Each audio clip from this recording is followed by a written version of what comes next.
Halo anime lover, kali ini saya akan merekomendasikan 5 anime From Zero to Hero. Apa aja animenya? Ini dia animenya.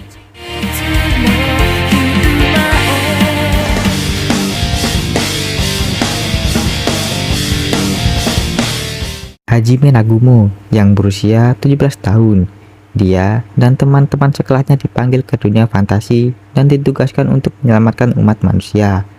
Sementara teman sekolahnya diberkahi dengan kemampuan mengesankan yang berguna dalam pertempuran, Hajime diremehkan karena hanya mendapatkan keterampilan transmutasi yang lebih rendah dan tidak memiliki kekuatan ofensif yang nyata. Selama ekspedisi di labirin Orkus besar, Hajime dikhianati oleh salah satu teman sekolahnya, menjatuhkannya ke dasar jurang. Meskipun dia selamat dari kejatuhan, Hajime dihadapkan dengan monster yang mengancam dan kemalangan yang membuatnya berputar ke dalam mimpi buruk yang suram. Putus asa untuk hidup dan kembali ke rumah suatu hari, dia memutuskan untuk berjuang demi kelangsungan hidupnya. Dia juga bertemu dengan vampir yang dipenjara yang dia beri nama Yue, yang juga berusaha melarikan diri dari labirin. Karena tertarik padanya, Yue dan beberapa orang lainnya di sepanjang jalan menemani Hajime dalam perjalanannya untuk menemukan jalan pulang, sambil terus berubah dari yang biasa menjadi yang lebih terkuat di dunia.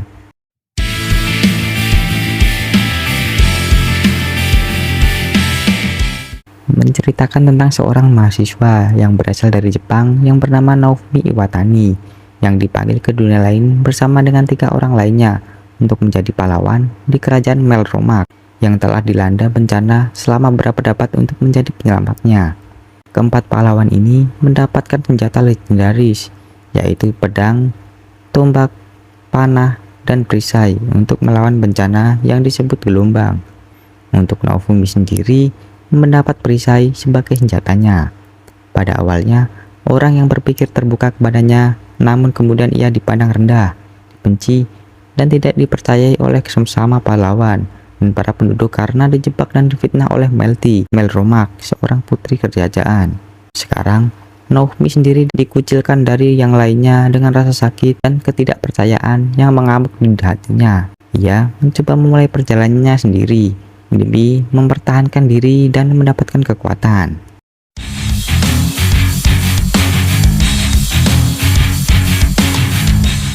Bercerita tentang Amakawa Haruto, seorang pemuda yang meninggal sebelum bertemu kembali dengan teman masa kecilnya yang menghilang 5 tahun yang lalu. Sementara itu, Ryo merupakan seorang anak yang tinggal bersama ibunya. Pada suatu hari, ibunya mati dibunuh di depan matanya saat berumur 5 tahun. Karena merasa marah dan sedih, ia pun memutuskan untuk melakukan balas dendam.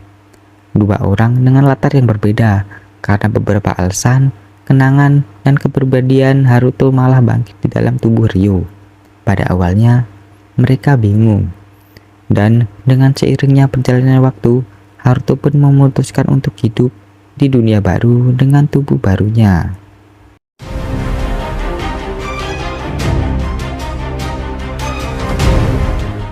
Menceritakan tentang seorang anak SMA yang bernama Seiichi Hiragi. Dia seringkali diejek oleh teman-temannya karena memiliki tubuh yang gemuk, jelek, serta menjijikan dan bau. Akan tetapi, suatu hari tiba-tiba dia dan seluruh siswa di sekolahnya dipindahkan ke dunia lain, seperti game fantasi oleh seorang dewa. Karena dibenci banyak orang, Seiichi tidak dapat memiliki kelompok dan akhirnya dikirim tersendiri ke tempat yang berbeda dari teman-temannya. Setelah itu, karena kelaparan tidak makan berhari-hari, dia mencoba apa saja yang bisa dimakan. Kemudian menemukan buah misterius lalu memakannya.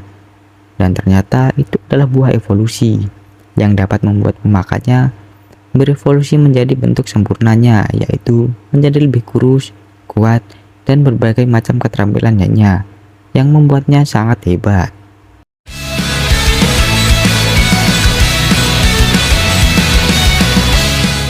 Menceritakan Asta dan Yuno yang sejak kecil sudah dibesarkan di sebuah gereja yang berada di desa Hage.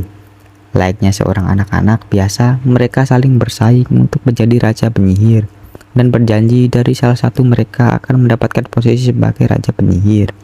Namun, saat beranjak dewasa, perbedaan kemampuan mereka semakin mencolok, di mana Yuno mampu mengendalikan sihir dengan kontrol kemampuan yang luar biasa. Sementara itu, Asta tidak memiliki kemampuan sihir sedikit pun. Ia berusaha melatih kemampuan fisiknya. Saat berumur 15 tahun, Yuno dianugerahi Grimoire Semagi Berdaun 4 yang cukup langka. Berbeda dengan Asta, ia tidak menerima Grimoire apapun. Tiba-tiba Yuno diserang oleh Lebuti dengan tujuan untuk mengambil paksa Grimoire milik Yuno. Asta sangat marah melihat hal tersebut. Emosi batin yang terkumpul dalam dirinya dapat membangkitkan sebuah Grimoire Semagi 5 daun yang dijuluki dengan Grimoire Iblis.